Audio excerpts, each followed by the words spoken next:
Hi everybody, my name is Yana and it's my pleasure to present a video regarding knitting of hem when you knit top down. This method can be used for knitting sweaters when you knit top down from neckline to bottom, and it can be used both for front and back and for sleeves.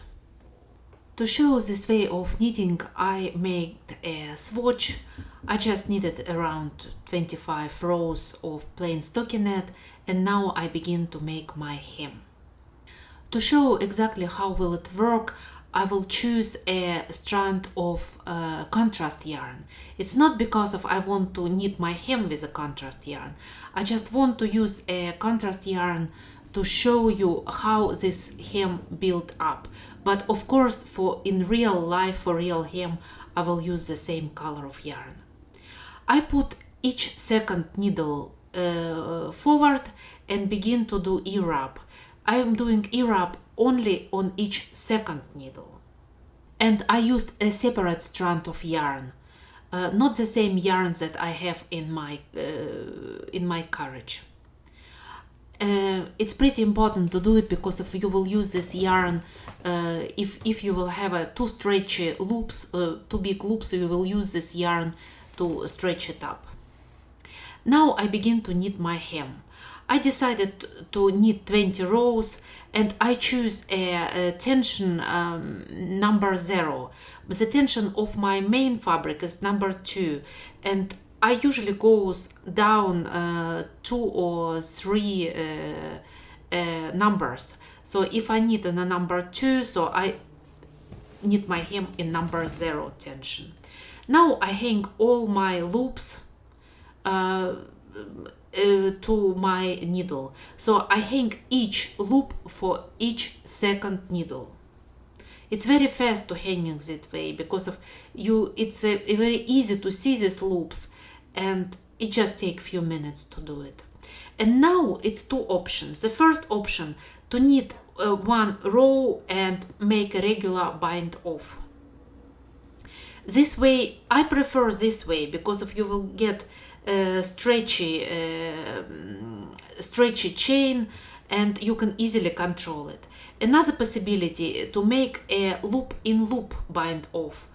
Honestly, I never do it in real life because for me it's pretty hard to control the tension of it. But I just decided to show you in this video because I know that many people choose to do it and it works well for many. So here I knit as the last row in the tension number 9. So tension is significantly bigger. And now I begin to make a loop in loop bind off. So with my latch tool, I take a loop and pull it through previous loop. And it's a result of my knitting. I just show it the way exactly when I've got it from my machine. So as you see, it's no ironing, no steaming here. As you see, we have a pretty nice and hem which is not too stretchy, it's not too tight. It's a nice looking hem. But of course it will be better after steaming. It's the wrong side of my hem. As you see, it looks also pretty nice.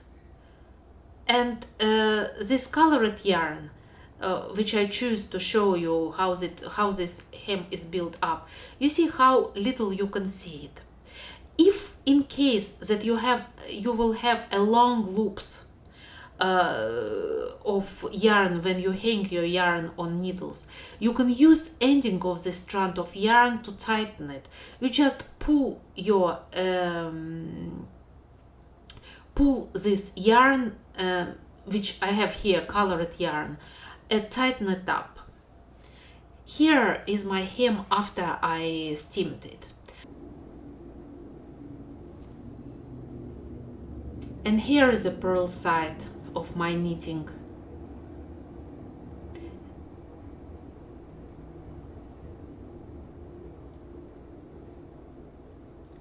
so we don't have these long loops, and in case that you have some loop, you can tighten it up.